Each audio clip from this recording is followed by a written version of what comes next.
hadn't planned on saying anything personal that day. It was just supposed to be a 10-minute parent-teacher meeting.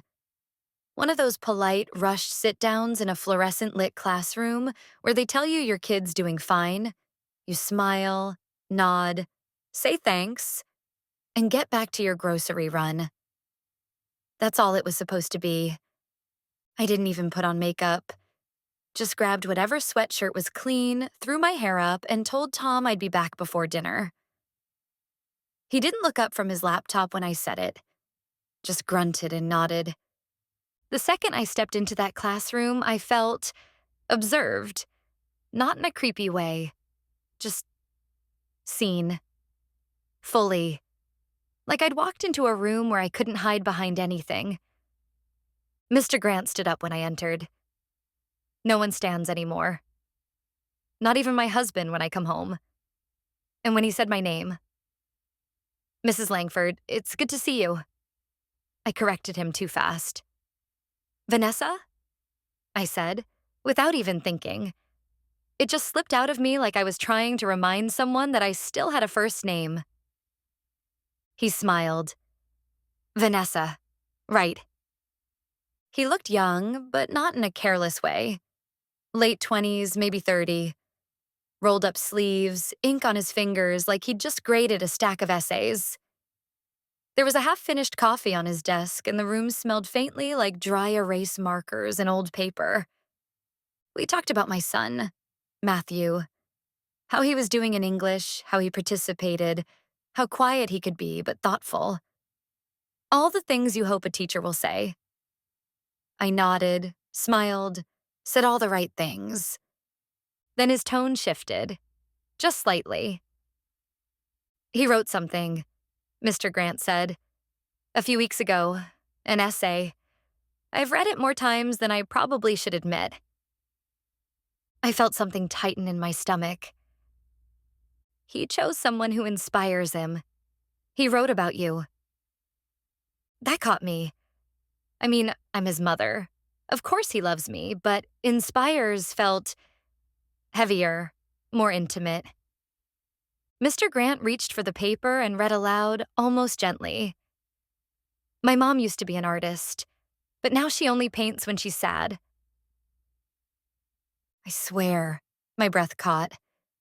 My throat physically closed. I hadn't painted in over 3 years. Not seriously. Not since life turned into carpools and dishes and Tom working late every night. Not since I started pretending I didn't miss who I used to be. He said that? I asked, barely able to keep my voice steady. Mr. Grant nodded. It was one of the most moving things I've read in years, and I teach a lot of essays. I laughed. Too fast, too fake. Well, kids say all kinds of things. He didn't laugh back. He just looked at me. Do you still paint? He asked. I lied. Sometimes. He didn't press, just smiled and said, He sees you, Vanessa. I thought you should know that.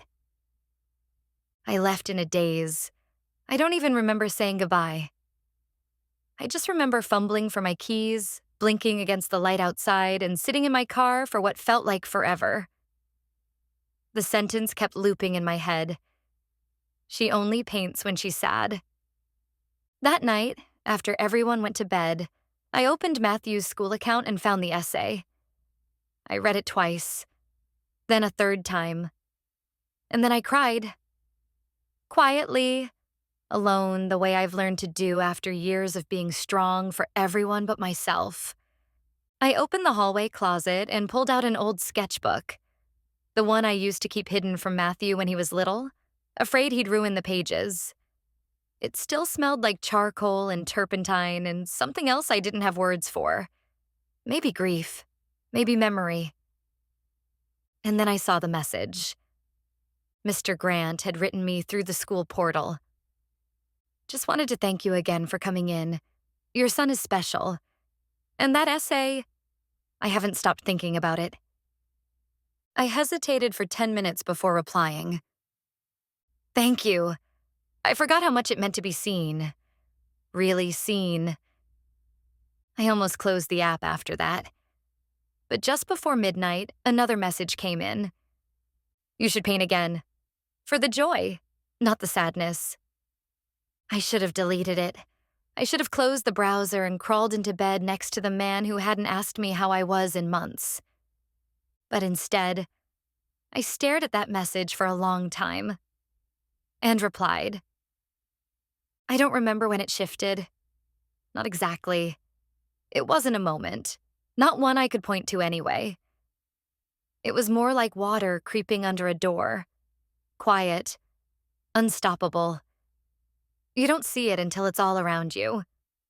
After that first message, Mr. Grant, David, as I'd started calling him in my head, didn't message again for a couple days. I told myself I was relieved. But when I saw his name in my inbox again, something in my chest fluttered, like I'd been holding my breath without realizing it. Do you still have your old paintings? I'd love to see one. It was innocent enough. Not flirtatious, just curious, encouraging. I stared at the message for 5 minutes. Then I went to the garage, moved aside a box of old baby clothes, and pulled out a dusty portfolio I hadn't touched since Matthew was in kindergarten. Most of it was half-finished or smeared from storage. But one canvas, a small oil I did in college before I met Tom, still looked alive. I sent a photo. This is from a long time ago. I don't even know who that version of me was. His reply came fast. I do. She's still in there. That's incredible, Vanessa. It was stupid how good it felt. Just a compliment. But it landed in a part of me I thought had gone numb. Tom used to say those things. Years ago, when I wore perfume and laughed with my mouth open and touched his arm in grocery store aisles just because I felt like it. Now, most of our conversations were logistics. Bills, carpool, dinner. David didn't ask about any of that. He asked about me, and I answered. I told him about the studio apartment I had in Chicago during art school, how I'd once painted for 12 hours straight without eating.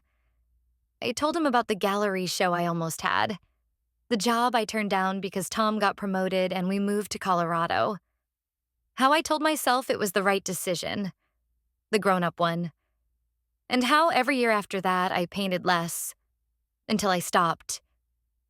He didn't judge. He just said, that's a lot to carry alone. And then he told me something about himself, how he almost didn't become a teacher, that he wrote poetry in undergrad, that his mom still didn't think teaching was a real job. We laughed about that. A soft, unguarded laugh. That weekend, I went to the art supply store. I told Tom I needed a new planner. I even showed him one when I got back, as if that's why I'd been gone for an hour and a half. But really, I bought brushes, 4 tubes of acrylic, a fresh canvas. And I painted that night. For the first time in years, I painted with the music on, my sleeves rolled up. No goal, just color. And when I was done, I sent a picture to David. It's rough, but it felt good. I see so much in that. He wrote, "You're still there, Vanessa." The next week, I dropped Matthew off at school instead of letting him take the bus. I told myself it was because of traffic, or the weather, or because I just wanted to. But as I pulled out of the school parking lot, I saw David standing by the side entrance. He wasn't looking at me. Not directly. But as I passed, his eyes flicked toward the car and we made the briefest eye contact. That look stayed with me the rest of the day. We started messaging every night. Not all day. Never during school hours. He was careful. So was I. But when everyone in the house was asleep and the dishes were done, and Tom was passed out next to me with his back turned, I'd unlock my phone and find his name waiting. Some nights we talked about art. Other nights, books, travel, regrets. One night, he told me he looked up my old painting from the college gallery's archives. that he found my name listed under emerging artists. I laughed, embarrassed. You were never just emerging. You were always there. You just disappeared. And he said, I'm glad I get to see you now. That night, I couldn't sleep. I lay next to my husband, staring at the ceiling, feeling like I was slowly becoming someone else. Or maybe remembering someone I used to be. The truth was, we weren't talking about school anymore. And I didn't want us to. The first time I kissed him, it didn't feel like a decision. It felt like exhaling after holding my breath for too long. I told myself I wasn't going to see him outside of school. I repeated it like a rule. No meetings, no coffee, no crossing lines. But boundaries are only real when they're tested. And mine? Mine were already starting to blur long before the day I walked into that classroom alone. It started with a missing assignment. That was the excuse. Matthew had forgotten to turn in a group project, and David messaged me through the portal saying he'd give him another day. But if I wanted to pick up the packet myself, he'd be in his room during lunch hour. He didn't ask me to come. He didn't have to. I went. I wore mascara.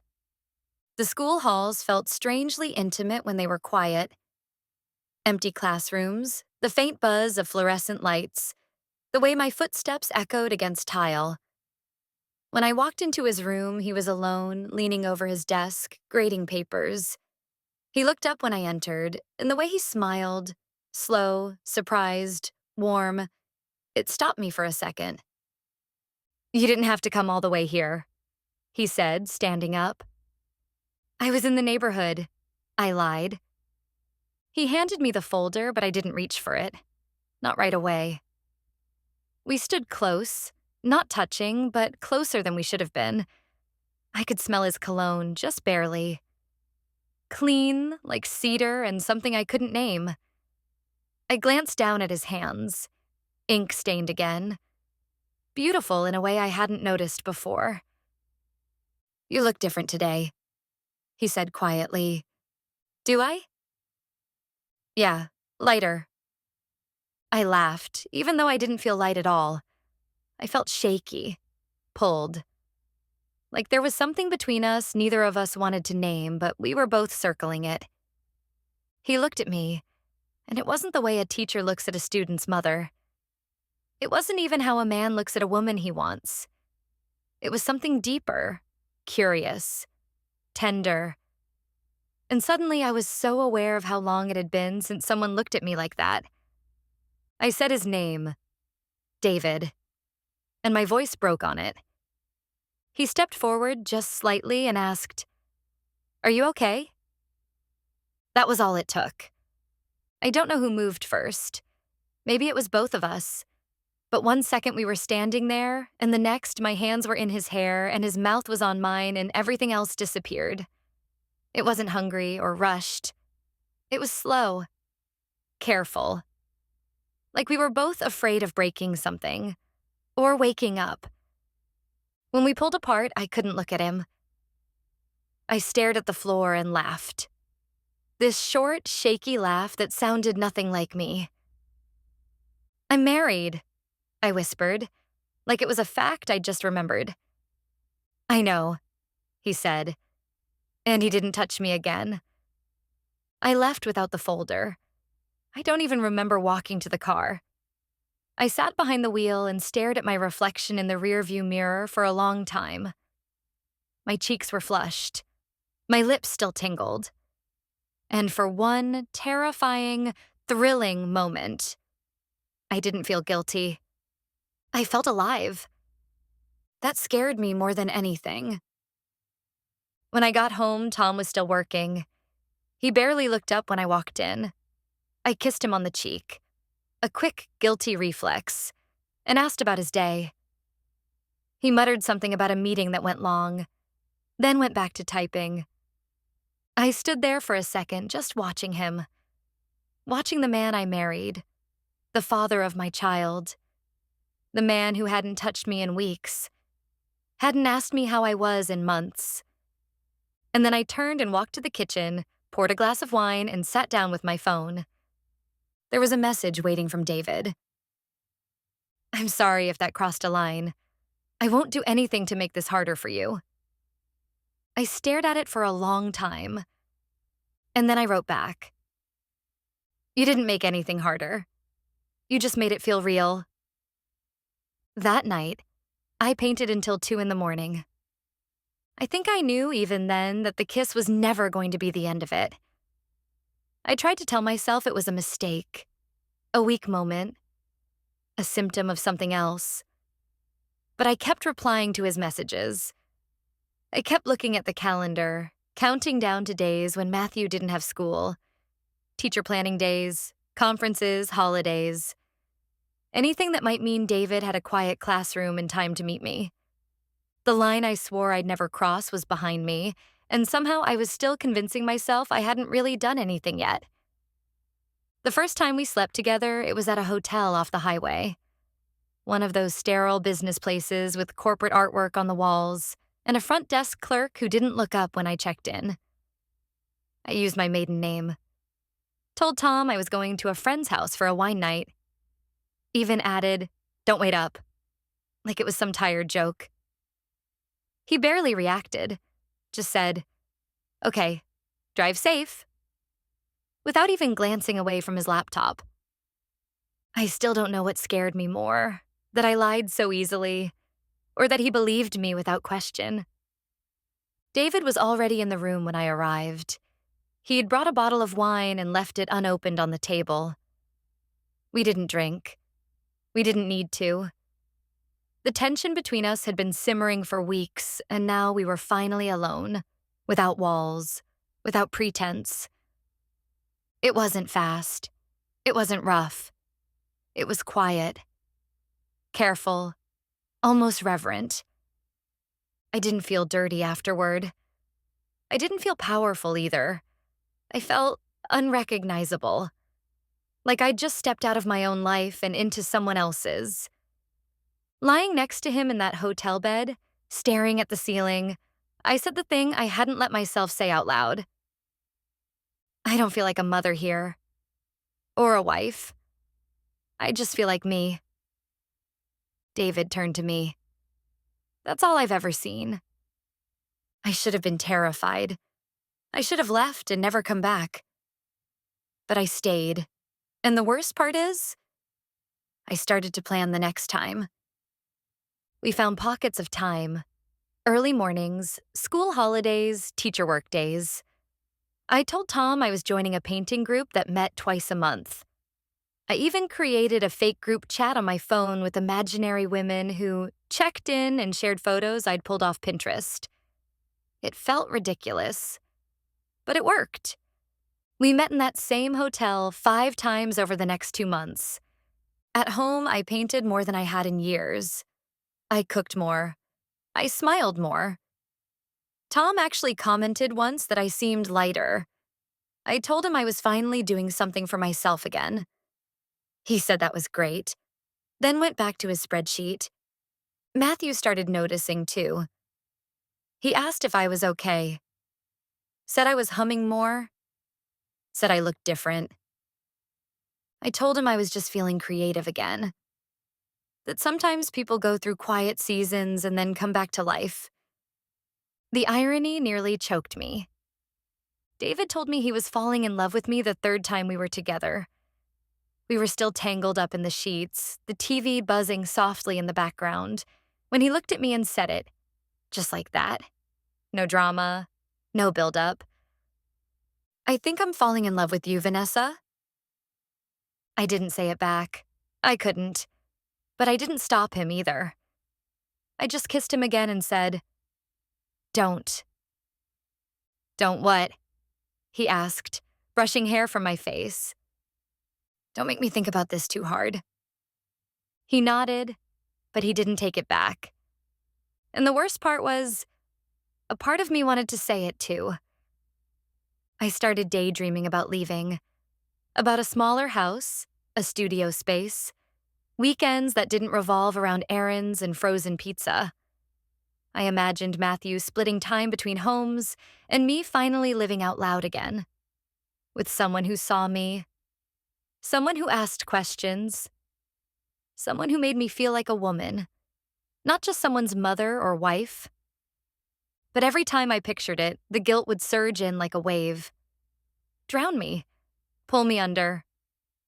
So I'd go home, kiss Tom on the cheek, cook dinner, ask Matthew about his homework, pretend I was the same person I'd always been. And then I'd wait until nightfall, unlock my phone, and find David's name in the dark.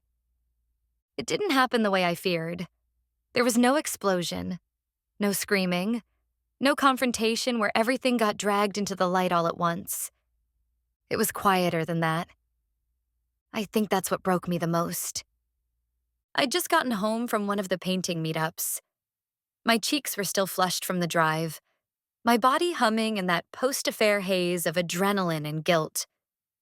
The garage door rolled down behind me, sealing off the world I wasn't supposed to be living in. I walked into the kitchen and found Tom standing at the island, pouring himself a glass of water. He looked tired, not just physically, but something deeper.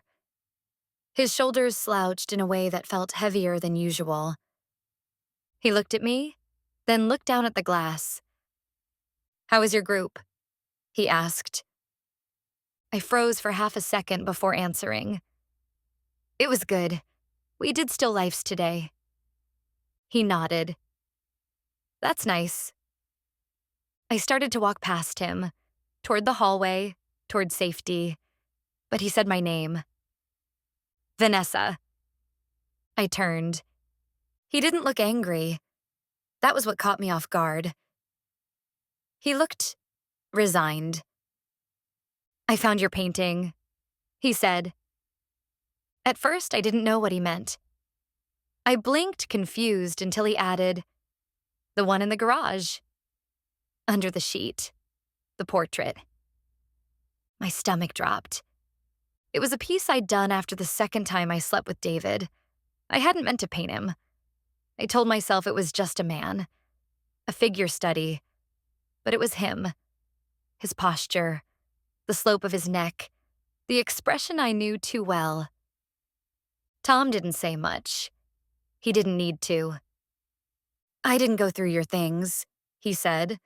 "I was just looking for the toolbox." I opened my mouth to say something, but nothing came out. He looked up then, met my eyes, and asked in the softest voice I've ever heard from him, "Did he make you feel seen?" That broke me. Not, "Are you cheating?" Not, "Who is he?" Not, "How could you?" Just that one question, like he already knew the answer, like he'd known it for a while. I sat down at the table and put my head in my hands. And for the first time in months, maybe longer, I cried in front of him. He sat down across from me and didn't touch me, didn't comfort me, just waited. "I didn't mean for it to happen," I said. My voice sounded like it belonged to someone else. Tom nodded. "That's usually how it starts, isn't it?" I don't even know who I am anymore. He took a sip of water. I don't think either of us do. There was a long silence after that. The kind that isn't hostile, just hollow. Like two people standing in the burned remains of something they built together, not sure whether to try rebuilding or walk away. I asked him if he hated me. He said, "No." I don't even know if I'm surprised. I wanted him to yell, to accuse, to do something that made this feel more real. But instead, he just stood up, took his glass to the sink, and rinsed it. "I think we've both been gone for a while, Vanessa. You just went farther." That night, we slept in the same bed but didn't touch. His back to me like it had been for so many months before. But this time, I couldn't pretend it didn't mean something. David texted me the next morning, same as always. "Thinking of you." I stared at it for a long time. My thumb hovered over the reply. but I didn't write back. Not right away. Because something had shifted. Not just in my marriage, in me. The affair hadn't broken us. It had just exposed how broken we already were. And the scariest part? I didn't feel regret yet. I just felt seen. And I didn't know what to do with that. I didn't leave right away. There was no dramatic suitcase at the door, no final argument, no storming off into the night. The truth is, endings don't always look like endings when they first arrive. Sometimes they come as silence, as long pauses in conversations, as a dinner table that grows quieter each night. Tom and I stayed in the same house for 4 more months after that conversation in the kitchen. We told Matthew we were working on things, which in a way was true. We were just working separately, in parallel, hoping the distance would shrink on its own. It didn't. I stopped seeing David after that. Not because I wanted to, but because I had to. Because every time I looked at my son, I saw the boy who wrote that essay. The boy who saw more than I thought he did. The boy who maybe knew what was happening, even if he didn't have the words for it. I tried to make myself feel again. For Tom. I tried to touch him in small ways, brush my hand against his when we passed in the hallway, ask how his day went, and actually listen. He tried to. He really did. He started cooking more. Sent me a podcast about creativity one morning, like he was trying to speak a language he'd forgotten I knew. But it was like trying to water a plant that had been dead for years. The roots weren't dry. They were gone. And David, he didn't reach out much after I stopped replying. Just one message, 2 weeks later.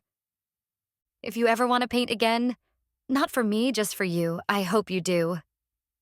I stared at that message for a long time, then deleted it.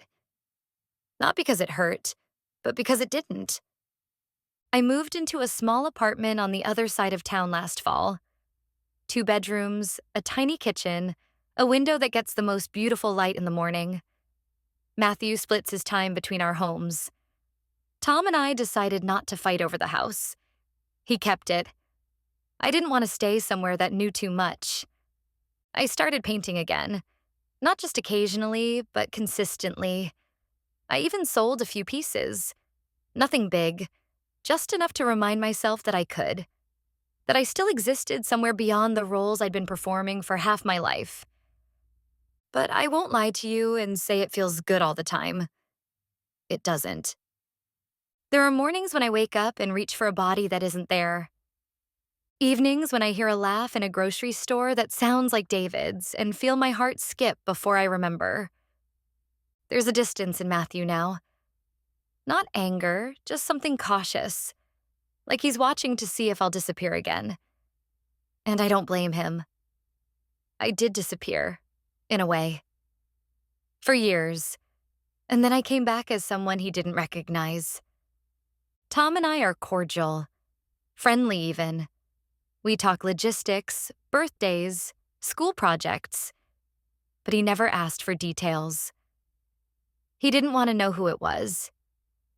He didn't want to turn it into a story. Maybe because that would have made it real in a way we both couldn't undo.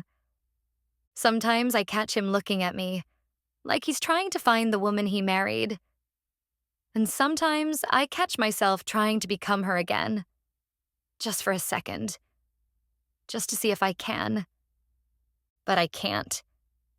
That version of me, the one who bent herself into shapes to make everyone else comfortable, she's gone. What's left is someone messier, less dependable, more honest. Someone who shattered a life that looked perfectly fine on the outside. Someone who wanted more, and took it, knowing full well it would cost her something permanent. I don't know if I regret it. Some days I think I do. Other days, I think regret is just guilt with no outlet. What I do know is that I loved being seen. And once you've tasted that, it's almost impossible to go back to being invisible.